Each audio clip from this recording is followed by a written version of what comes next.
Six bayonets, brothers and sisters. This is CW5 Michael Francis Tooman with the Chief Guard of the Republic radio show. Hit us up, give us a call at 847-931-1410. I'm especially soliciting calls from veterans organizations that have anything going today. Give me a call in and we'll put you on the radio, give you a little plug there to get to get more veterans and more people to our events. This is my third show, and so just a little bit of backstop on you, because some people have a lead-in. I did 38 years in the Army Reserve and National Guard with multiple deployments. I did 10 years with Special Operations, and I was a military intelligence warrant officer. And in my civilian career, I was a Chicago police officer, 27 years, 21 of which was as a detective, where I worked my first 5 years in the glorious unit of auto theft. And then after that, went to homicide. Then I went to special victims unit, which was okay, did missing persons, child abuse cases, lots of domestic, got bounced back to homicide, did some property crimes on the midnights, but I have a vast repertoire of experience. And all right, so I want to put in a plug. So I drive up here from the northwest side of Chicago, where I still live in the city, kind of by O'Hare. And I like to leave early because I have that military thing in me where if I'm late for anything, I start panicking. I mean, I leave with a lot of time to spare in case, bridges get knocked down or, they blow up the roads or something, because I just want to be on time. And so I got here early today. I went to get myself a little snack, and I found the Blue Box Cafe here in Elgin. Ah, nice. Yeah, and they're, let me get the address here. Got to find it up. Okay, 176 East Chicago Street over here on Elgin. So right around the corner from Studio 14 here. I thought I'd put in a plug for them. Now, I was surprised. I walked in there, and I'm, like, looking around, and I see K9, which is a character from Doctor Who. And I'm like, oh, Blue Box Cafe. And then I saw all the Doctor Who themed stuff. And I'm like, wow. But I'm old school Doctor Who. I think people my age remember PBS, where it only came on Sunday night at 11 o'clock for a half hour. So people get to see now the whole series like a 2-hour show, almost like a movie. Back then, we had to watch for 5 weeks straight to get the whole thing in. So, all right, so I'll let you know I'm a member of many veterans organizations. I have a little bit of experience with them too. I was the commander of Post 104 out of Schiller Park. And luckily, my buddy Bob, he stopped in and he said, hey, I'll be the commander. So that allowed me to do a little more, and I moved up to be the 9th District Commander, which is the next level above all the posts. So I'm getting a lot of knowledge there. There's a lot of great guys that know some stuff. I seek out mentors, and because I'm not the sharpest knife in the drawer, but I know where to ask for advice. I know who has the answers. Then I'm the member of the Veteran of Foreign Wars, having 3 tours in Afghanistan. And I'm out of Wakanda, Illinois, but I pay my dues, and I haven't shown up since I've joined. I got to apologize for that. I might have to transfer posts to get somewhere a little closer to home. But those guys were recruiting when I was still active in the reserves. They came up to Fort Sheridan, and we're having a family day at the unit up there. Then I'm a member of the Polish Legion of American Veterans up in McHenry, Illinois. I visited my buddy up there a couple times, and he introduced me to them, and I thought that was great because my last tour in Afghanistan, I actually served with the Polish Army, which was handling the Ghazni district in Afghanistan there. They were great guys. And then I'm also a member of the Special Forces Association, which was a little difficult to get into because they want you to prove that you were really with the Special Forces. I mean, really, really with the Special Forces. Now, I wasn't a Green Beret or a Triple Canopy guy. The Triple Canopy guys are you'll see them with the big tab, Special Forces. Underneath that tab, some of them have Ranger because they went to Ranger training. And then they'll have the Airborne, which is typical of whatever unit you're with if you're Ranger or Special Forces.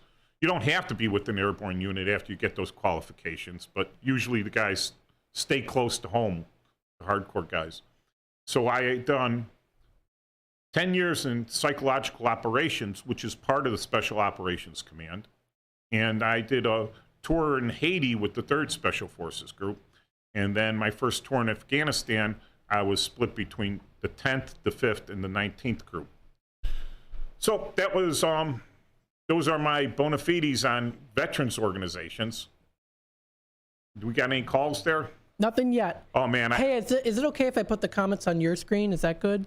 You see? Oh, okay. Hi, Paul. Paul's one of my most loyal listeners. He called in last time. Yes, he does. He calls in. So I have to ask. You went to Blue Box? I did. How did you enjoy it? I enjoyed it. It's you know, it's not super fancy, but okay. I'm going to be a little. The girls are pleasant to look at. They're friendly people. Mm-hmm. All right, and the coffee was really good. You know, that reminds me of the coffee I got when I was over in Germany. You know, a little cafe German coffee, and the sandwich I got, the Hoovian, which is just ham, egg, and cheese. That was really good. So I enjoyed it, and when I come up here now, I'm going to be not only looking forward to doing my radio show, but I'm going to be looking forward to stopping off at the Blue Box Cafe for my breakfast. Well, you know what? I have to give a suggestion for lunch BLTs. The BLTs. I do like good. A BLT. Yes, I love the BLTs. For the listeners who know me, they know I love the BLTs at the Blue Box. So yeah. Very, very cool. Now, I add a little bit to my BLTs. Okay, what do you add? All right, so I will use spinach instead of lettuce. Because I think spinach has a little bit more nutritional value. And then cucumbers. I'll slice cucumbers really thin and put it on there. Okay. You know, it gives it. You know, it's like having a salad BLT between 2 slices of bread. It does sound good. Have you tried other places around the area too? No, I have not. I haven't been up here that long to just spend a lot of time around here. I was driving by and I see the hot dog guy. I know Big Joe's or Big Jim's or Big something. Sammy's? Big Sammy's, that's it. Big Sammy's, yeah. Yep. I says, well, I think I'll get a hot dog, but then I didn't see his place as I drove through, you know, and I wasn't looking for an address, nor do I know the addresses around here. Yeah, it's off Randall, the Big Sammy's, and I've met Big Sammy before. Very nice guy, and it's a good place to get hot dogs, and also burgers too are very good. Okay. So that's another place I could stop. Maybe after I have my breakfast, and I could eat all day. You know, I could just constantly eat. You know, I try not to. Yeah. You know, that was one of the things why I started drinking I was drinking coffee before I entered the service, and at 18, and I was drinking, you know, cream and sugar. I'm a young kid, had a sweet tooth and everything. And then I went to basic training, and they're like, oh, yeah, you can have all the coffee you want, no cream, no sugar. So I was drinking it black, you know, and then you get done with that, and you're like, oh, I want to go back and treat myself. So I started drinking it like that again. And then as you get older, you got to start cutting calories somewhere. And since I was still in the service, you know, I have to maintain a certain weight standard, you know, below 25% body fat. And I'd always like to be below 15, you know, so and I said, well, cream and sugar's got to go. Those are calories, you know. Yeah. So just have the straight black coffee. I don't think I could give it up. You can't. You know what? You take out the sugar, adding sugar to everything, right? Oh, well, yeah. You take out your own salt on everything you eat, and you actually, after a while, you start tasting the flavors. So you know what steak tastes like as opposed to pork. Mm-hmm. But sometimes it's only the texture that's different because people just slam so much salt on that. Yeah. You know, so I'm learning to, you know, appreciate the natural flavors of things. Maybe it'll keep me living longer. Maybe it'll make me more healthy, but that's what I tell myself anyways. There you go. Yeah. And what we're going to do is we're going to take a little time out here. It's 12:15, so we'll take a couple timeouts, and we will be back with more of Chief Guard of the Republic. Stay tuned. Six Bayonets, brothers and sisters, we're back. 847-931-1410, or find us on YouTube Live, WRMN channel. And, yeah, my girlfriend, tuned that in. And a good thing she told me, she says, during the commercials, you're still on YouTube Live, so don't do anything embarrassing. I'm like, okay. So Matt wanted to talk a little more about my Special Forces experience. Now, I didn't go to selection. Selection is like a month-long school that you have to make it through to be selected to go on for training for Special Forces. And when you're with the Special Forces A team, normally you're locked down with these guys, very isolated for months at a time. So if you can't get along with a group of guys, you know, and of vast different mentalities and personalities, you're probably not good for Special Forces. If you're a loner going to do it all by yourself, you're probably not good for Special Forces. Although you can try out, you can learn how to do that stuff. All right, so I never went through that training. They did have the 12th Special Forces Group, which was a reserve Special Forces group. But later on in the 90s, they decided to take all of the combat arms, infantry, artillery, Special Forces out of the Army Reserve and move them into the National Guard, and then beef up the Army Reserve with combat support units like medical units, engineer units, and not that you have combat engineers, and those are combat arms. So maybe I should say something. Maybe if I said something, what do you call it? Non-conventional. I should work on my words.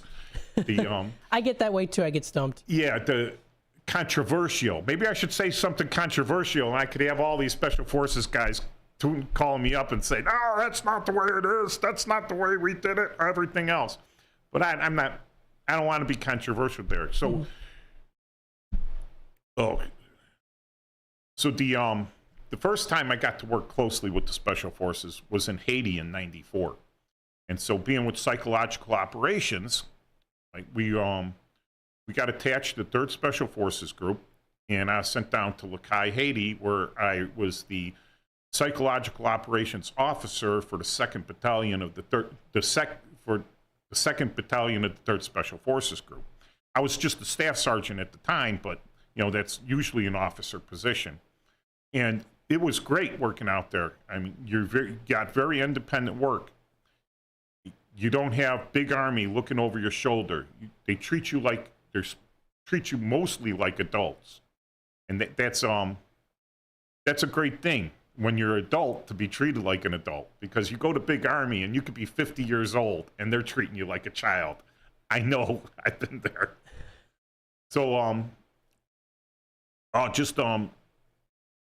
the way they work hand in hand with people, get the people to help themselves, to get the people to fix their own problems, to get the people to liberate themselves. That's why they have the oppressor liberate, right? Against the oppressors of liberty, or to free the oppressed. So when I went with the 5th group and then hooked up with the 19th group over in Uzbekistan, they allowed us to grow facial hair, because well, they'll only talk to you if you have a beard, because if you don't have a beard, they don't respect you. This is I got a beef with the State Department, because a lot of these State Department people are clueless to the real world, right? Oh, really? Yeah. And so I started growing the beard and everything, but I only lasted about 3 weeks because it just was so itchy, you know, so itchy. Just annoying, itchy. I finally got rid of it, and I just had a big mustache. But then I'm thinking, you know, I'm going bald, and I watched enough Gettysburg, some war movies. I really liked what they call the Burnside look, is where you get the mustache that goes up to your sideburns, and you don't have a beard or anything. And I says, hey, if I don't have a beard down here, it doesn't itch. So if I had only figured that out before, I could have just shaved down here and still had a beard. Hey, you know, it'd be cool if like the next show you send me pictures of you. Oh God, yeah. All and right. we put them on the screen. That would be fun. That would be great. Yeah. I'll get so I've actually dug them out. So here's the thing that I did, and I'm getting in the I'm in the third quarter of the first century of my life. You know, I'm 61, which I don't think that's that old. You know, I don't feel 61, but I've been with the Knights of Columbus and with the Legion. The older guys that are members, we go to their wakes and funerals when they pass, which is sad. I'm almost it kind of depresses me because it's like one of the main things we do. It's like being in a death cult. I don't want to be in a death cult. Mm-hmm. So used to be in the old days, you'd have a bunch of pictures on bulletin boards, you know, and they put it up there as you walked into the wake, and you see the pictures of people when they were younger and everything, or they had the picture books out. Yep. Lately, everyone's got the big flat screen TVs, and you just scroll through the pictures. You know, they're scanned in, and these funeral directors, they'll scan them in for the people. I made my own. So your own screen of my own wake pictures. Although I'm not going to have a wake, all right? But I got. Oh, okay. So you could do a screensaver and have all those things scroll through. So you know these guys that are really, you go into their office and they're really full of themselves, and they got a whole wall filled with love me certificates and love me pictures signed by celebrities or whatever, right? Oh. You know, sometimes they do that to be intimidating. I got a little photo frame, and I think I got it like cheap, or maybe someone gave it to me, and it just sat in a box for a couple years. And I says, hey, I might as well hang this on the wall, and I put all those things in there, and now they scroll through. So I started off with my preschool certificate, my preschool graduation certificate, and a picture of me in preschool, and then I went you know, all the way up through awards I got through the Army, or even the Boy Scouts, grammar school, and then up to, you know, the police department, all that stuff. But I've been a little lax on it for like the last 5 years, so I got some more stuff that I need to add on to that. Okay, that sounds like fun, looking through all the old pictures. And it was, and it's nice to get that stuff organized. You could do it yourself, but you know, they got companies that they make money off that. Mm-hmm. You send them a box of pictures, and then they scan it in for you, and they make money. They make big bucks. Yep. Right? Because I saw how easy it is to do. Right? And then they convert the videotapes, or they convert the film. Now, the film's a little more complex, but a videotape, you could buy a $60 converter that'll convert that to digital. Yeah. When it's the silent films, the little tiny reels of the silent films. 8mm and 16mm. Mm-hmm. So, and the old negatives, right? Yeah. So, and slides. Slides especially. People, that was the big thing before PowerPoint. You had the slides, and people would come over, and you'd have the big projector, and you'd sit there, and they'd shut off the lights, and they're clicking through these slides, and this is us in Hawaii, and whatever. So I just scanned those in and digitized them. Like one after, I didn't even care. It was click, click, but I'm looking through them all, right? My parents' old photos, black and white, and I still have the 8mm and the 16mm film, and I got the old cameras and I refurbished them, and nice. They're silent. But now the machines to do that, then the company's making money. They have the machine. It's maybe $3,000 machine, but once you got it, you've invested in that. You put the film in there, and it just converts it to a digital format. So what I did for one of them is I had an old Canon that'll do the Canon digital camera, and I zoomed it in on the screen, and I put the projector on there, and I was right in, and I let the film run, and just so like the old school way of copying it. It isn't as good. But then I'm going through all my dad's old stuff, and I found a projector converter that he had. So you put the projector on it, and it projects it on the back of something like that, so you can put the camera right up on it. Mm-hmm. So I need to set that up. That's like, you know, I'm blizzarded in for a couple days, so I'm bored of and do this stuff. But once you get it digital, it's like forever. Yep. You know? Because I do that. I've done that in the past with slides. We have tons of slides. Again, with the old silent films, some of my dad as a kid that we had converted. And you could add now you could add audio into them. Mm-hmm. You know? Yeah. You can combine it too, because they would have sometimes people would film and have another person have like a recorder. Yeah. And then it would go at the same time. Yeah, well, we've gone to the Pickwick Theater. My buddy is a member of whatever club they had there, and they showed a lot of old movies. And the old silent movies, before they really had good sound recording, they would hire a person to play the piano. So you'd be watching, and there'd be a person playing the piano, you know, for background music. Mm-hmm. The silent movies. And so they had that at the Pickwick a couple times. They'd be showing a silent movie, and a guy be there playing the piano for the thing. That's fun. Yeah. Very fun. And here we go. Kodak Carousel. Yeah, that's what Paul says. I got one of those. You know, I got the slide projector, but I've already converted all my slides.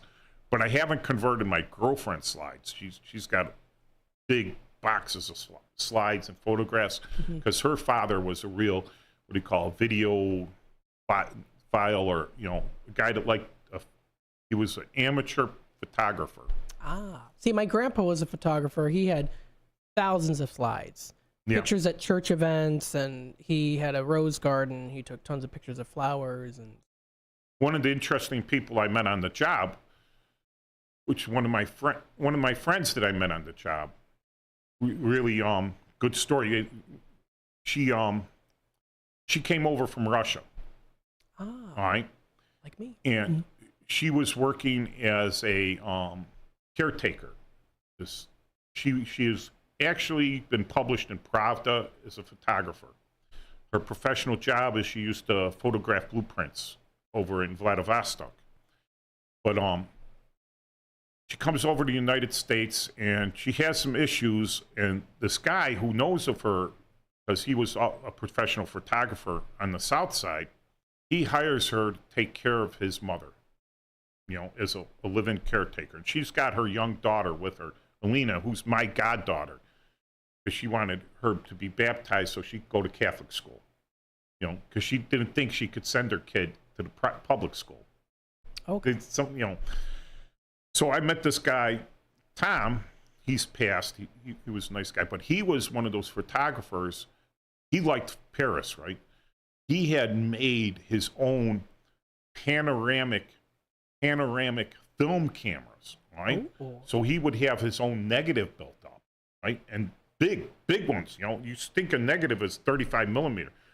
This guy's negatives were like a foot and a couple feet across, and then he would project that on a big piece of photo paper and just make a huge panorama view of Paris or whatever. So he was pretty famous for that. And it turned out his father had been a police officer. Oh, cool. You know, so I just met him because I'm at a reserve unit, and one of the new guys that came in from Germany, he just got off active duty in Germany. He was an officer, and he says, "Hey, Sergeant Tuman, I hear you speak Russian." And I go, "Yeah, I got into Russian school, but, you know, I don't use it a lot. I'm not very good at it. I could read it, make it out, make some sense out of it. I could write if I had to. But it would take me a while of speaking it regularly, like a month of being totally immersed in it to get good." He goes, "Well, my wife met this Russian lady at the park because she's there with a little girl, and she's all alone, and she might want to speak Russian with someone." And they gave me the address. It was 57th and St. Louis. And I'm like, that's where I sit, because it's right across the street from park, and it's kind of a T intersection, and there's a stop sign there. And I would sit there in the squad car. That's where I would get my movers, because people blow through that stop sign. It's right by the park where people cross their kids. So I had no qualms about writing them a ticket for blowing the stop sign. Mm-hmm. And I says, I've been sitting there for weeks. Yeah. On and off, you know, that was my place to go. So yeah, I met her, and it's just interesting people you meet all over with their stories. Mm-hmm. Absolutely. Very cool. The time is 12:32. We are going to take a quick time out, and we'll be back with more, of course, with Chief Guard of the Republic. State. Six Bayonets, brothers and sisters, we're back. And Matt was just asking me if I'd ever been to Russia, and I had to say, no, I hadn't been to actual Russia. I've been to parts of the former Soviet Union, the Stans, so Uzbekistan and Ukraine. I was in Ukraine in 2003, where we trained at the Polygon for Operation Peace Shield, which was good. You know, we worked all the old Stan militaries, you know, Uzbekistan, Kazakhstan, Turkmenistan, all right, the Ukraine, and all the old Soviet Warsaw Pact republics, such as Poland, Romania, Bulgaria, Hungary, and Moldavia. They all came to this training in the Ukraine, just as a joint training to get to know each other and to operate, see how everyone else operates. That was a great thing there. I met these guys. The language that they used was Russian, because most of the officers there were of the age under the sphere of Soviet influence that they all had to learn Russian in school. So their Russian was far superior to mine. The Romanians did not like speaking Russian. They almost refused. They would speak English, but they practically refused to speak Russian. And I knew these older officers spoke Russian, but they just went into it. But I wish I had a chance, you know, for better immersion training there.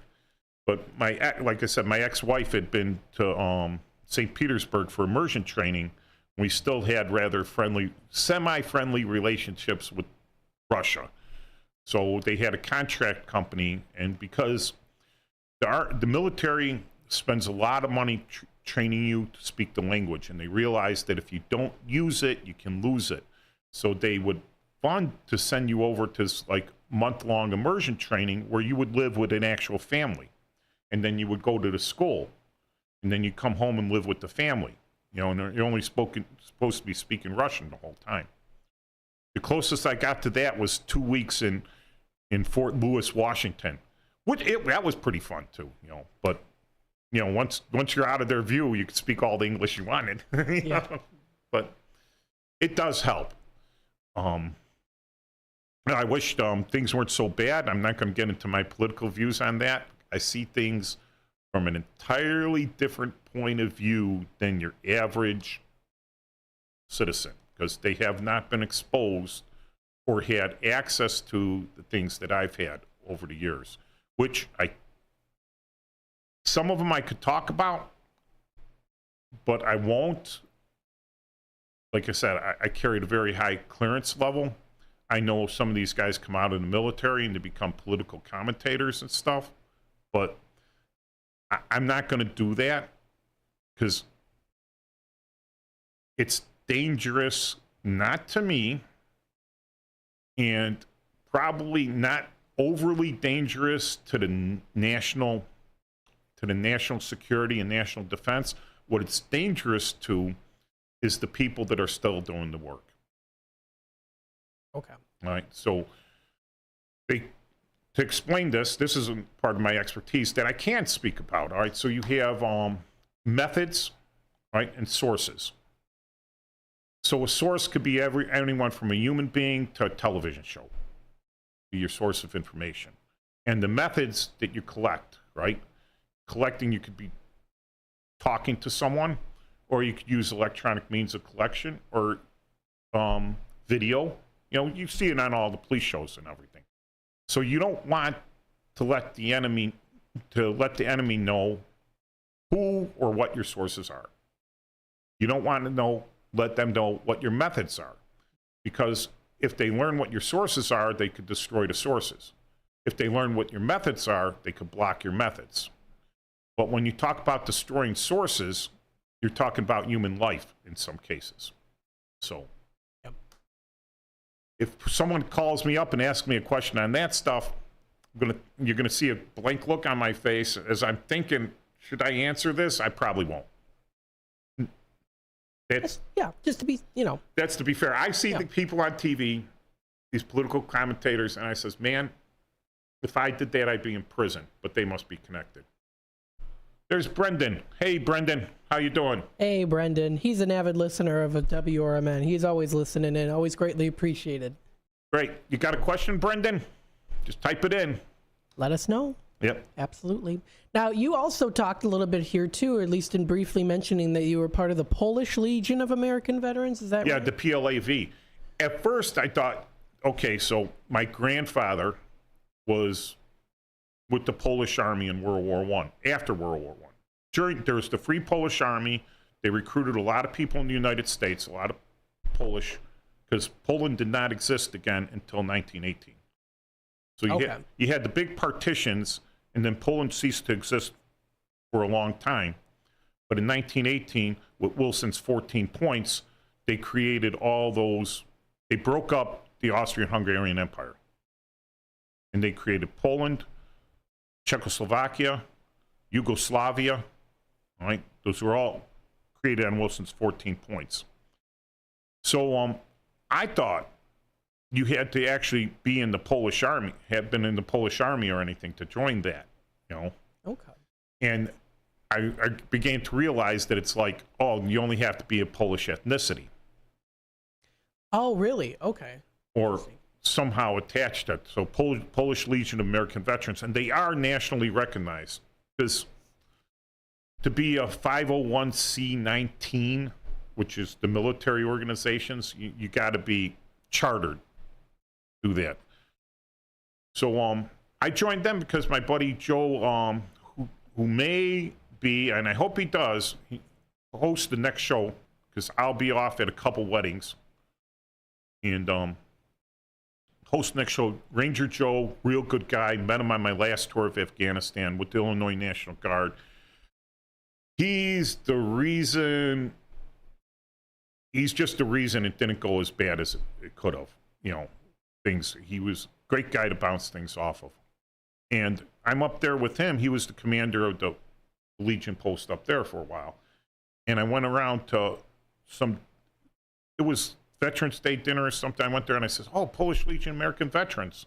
I says, can I join? They go, sure. I filled out the form, sent them my 214, which is my discharge papers, and I've been a member. I wish I could get up to more events. Or I know there's probably one down in Chicago, but that was the one I joined. Very nice. Now, I can't remember if I asked you or not. So you're Polish, are you like from both sides of the family? Yes. So my dad's father came over from the Austrian-occupied part of Poland. Okay. Right? And he changed his name from Toman, T-O-M-A-N, to Tuman, T-U-M-A-N, on his paperwork. Okay. Because they were looking for him to draft him into the Austrian army. But he comes over here and joins the Free Polish Army, right? But as Tuman and not Toman. My grandmother's maiden name was Shedlik. Okay. The grandmother on my mother's side, Shedlik.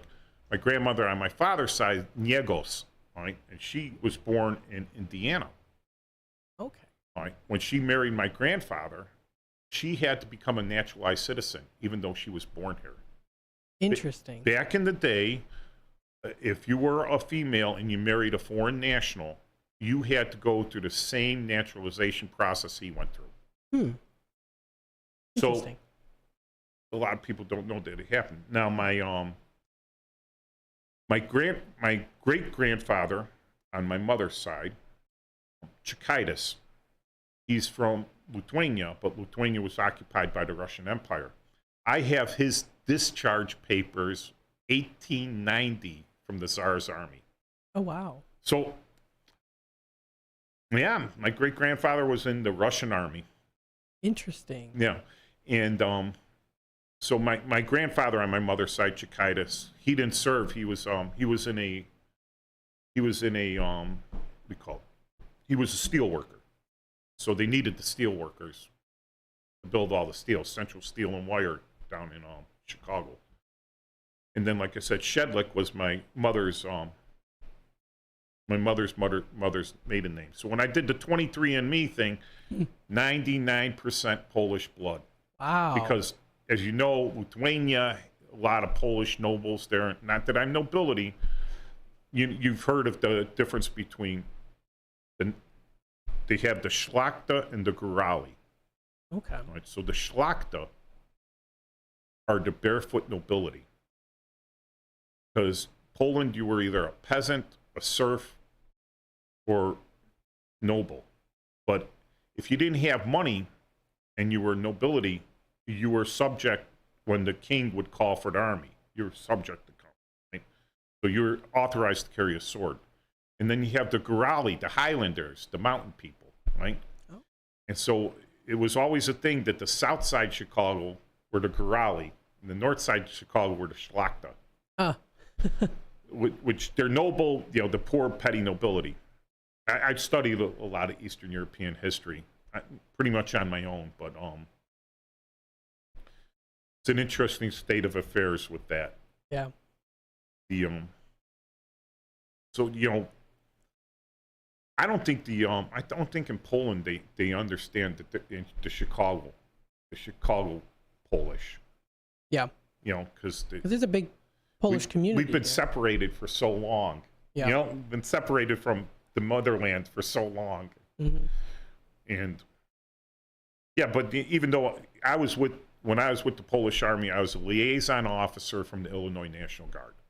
Okay. So I was there, an intelligence officer.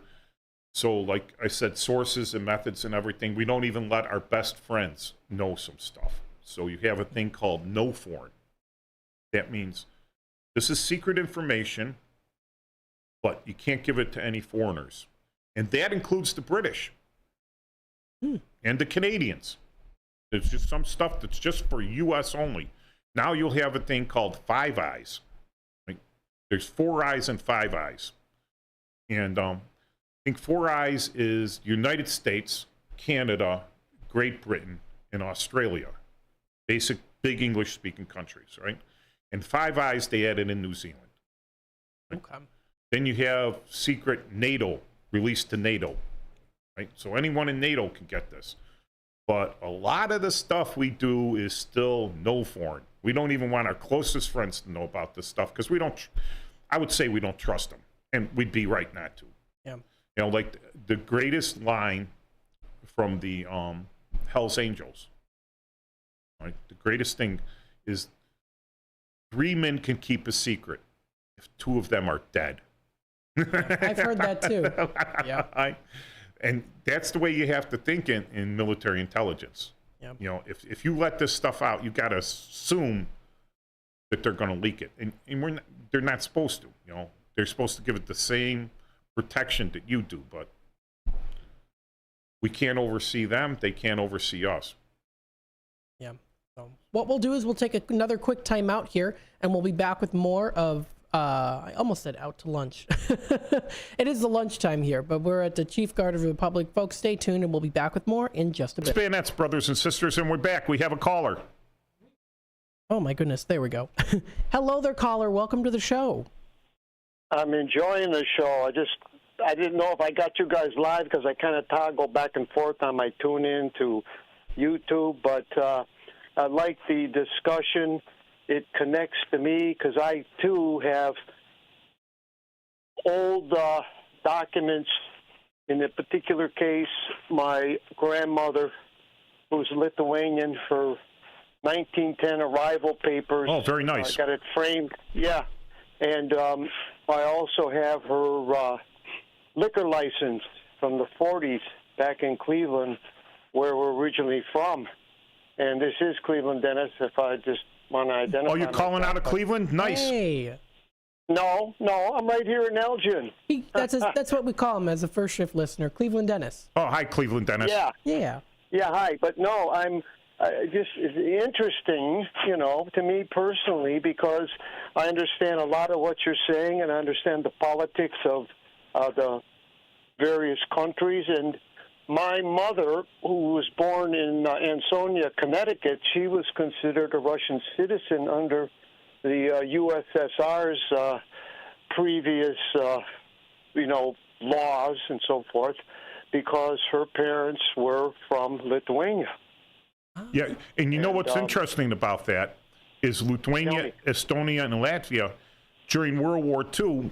All right, I have the War Department Russian books, and they do not list Lithuania, Estonia, or Latvia as part of the Soviet Union because we never recognized that they were ever part of the Soviet Union.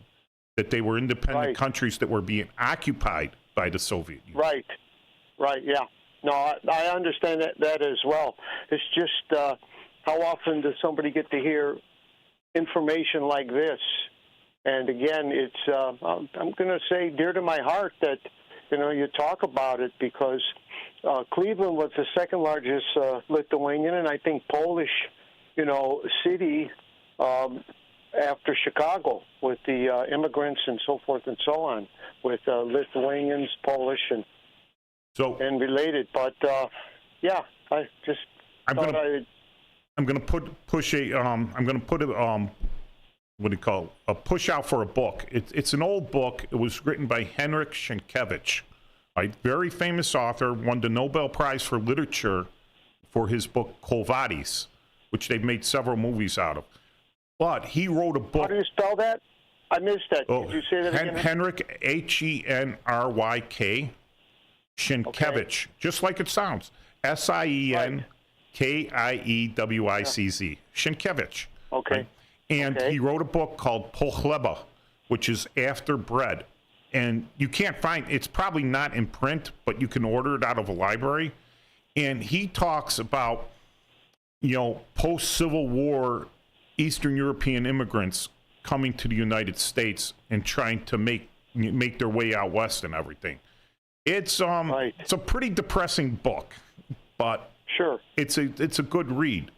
He also wrote some other stories. The gentleman had traveled extensively in the West and understanding the European Tatars, all right, which were formerly part of the Horde, but not exactly. But he couldn't understand why the Indians weren't defeating the Cowboys because they fought just like the Tatars. And he's like, man, really, yeah. So here. He's got it up here, Henryk Sienkiewicz. Was he referring to hand-to-hand combat? On the horseback, because the Tatars were they were a horseback people. They traveled in chambuls, like a nomadic people. Gotcha.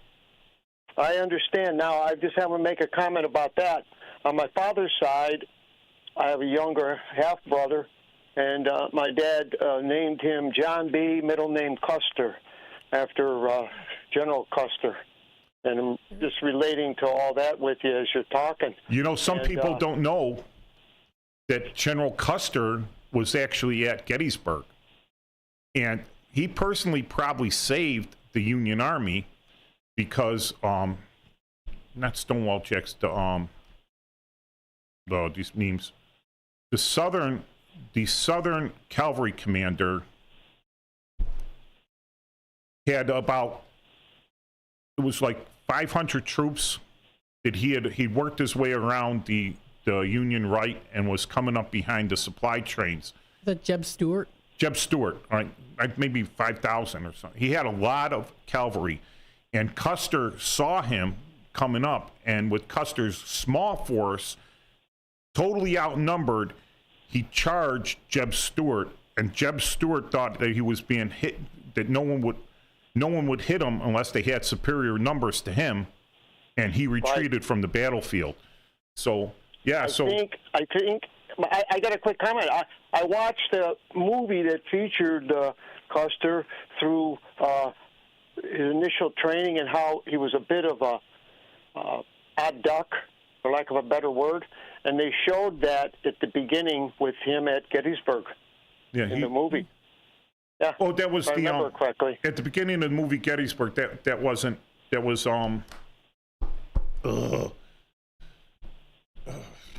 I'll have to double check. What is it again? The general, that was not Custer. That was a different cavalry commander. He was a cavalry commander, but he's also responsible for the reason the South did not win at Gettysburg, because he held the South off long enough for the infantry to come up. And interesting. Yeah. General Buford. John Buford. Buford, yeah, General Buford. General Buford. So, yeah, and, Custer was an interesting guy. They said he only needed one battle to be president, win one more battle to be president. That's probably why he went in hard charging into Little Bighorn, where he ignored the intelligence and what happened to him. growing up in the bars on the west side of Cleveland, where I'd be looking for my dad, they had the Custer battlefield advertised by Budweiser in a giant picture always on the walls there. That's all I got, guys. Yeah, so Custer, was he on horseback? Yeah, I showed him in the middle, like wielding his sword or yeah. So what have you. there's a famous picture of Pulaski, a famous Polish American general, because he was a general in the American army, and it's down at the Polish Roman Catholic Union, the museum down there, and they got a big mural of Pulaski getting shot off his horse. Well, in reality, Pulaski died in the trenches. He had told the federal forces that the British were getting ready to occupy Savannah, and because he was a foreign officer, they didn't give him the same weight that they would have given an American officer, although he was an American officer just of foreign descent. And so they did not listen to him, and the British just walked into Savannah, and then they realized that they had to remove the British from Savannah. So rather than defending Savannah, which is much easier to defend the city than it is to take it, they had to go in there, and Pulaski actually died fighting in the trench, fighting on the defense mounds of the British. He got shot there. Wow. What? Now, wait. What year was that? 1778 or 1779. Okay. We got to get going pretty soon. Okay. But thanks so much for calling in today. Yeah. No, it's an interesting show. I'm enjoying it. Thank you for taking my call and hearing me out. You're very welcome. Thanks again. Thanks again, Cleveland Dennis. All right, this does wrap it up here. Thanks for joining us today, and we will see you next time. Are you looking for a way to be creative right now? Have you ever wanted